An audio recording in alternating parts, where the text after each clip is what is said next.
យ៉ាងហោចណាស់អ្នកក៏ជាបុរសម្នាក់ដែរយំចេញទឹកភ្នែកមិនគិតថាអាម៉ាស់ទេគ្រូពេទ្យនិយាយថាកោសិកម្មហារិករបស់ខ្ញុំបានរីករាលដាលហើយខ្ញុំអាចរស់បានតែ10ថ្ងៃទៀតប៉ុណ្ណោះផឹកទឹកសិនទៅ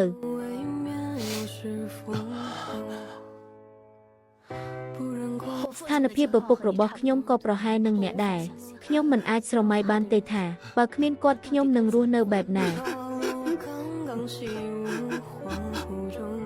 វាអាចដូចគ្នាបានយ៉ាងម៉េចនៅពេលដែលខ្ញុំជិតស្លាប់ទើបខ្ញុំដឹងថាប្រពន្ធរបស់ខ្ញុំបានក្បត់ខ្ញុំនិងបំផ្លាញជីវិតខ្ញុំទាំងអស់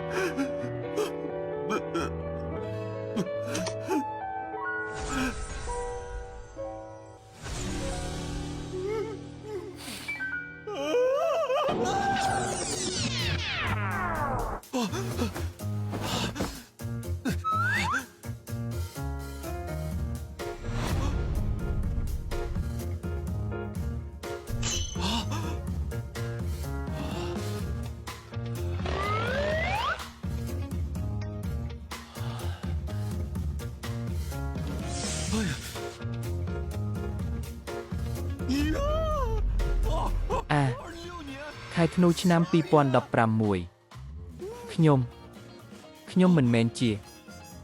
បានឆ្លងកាត់ពេលវេលាមកអនាគតកាលមែនទេអី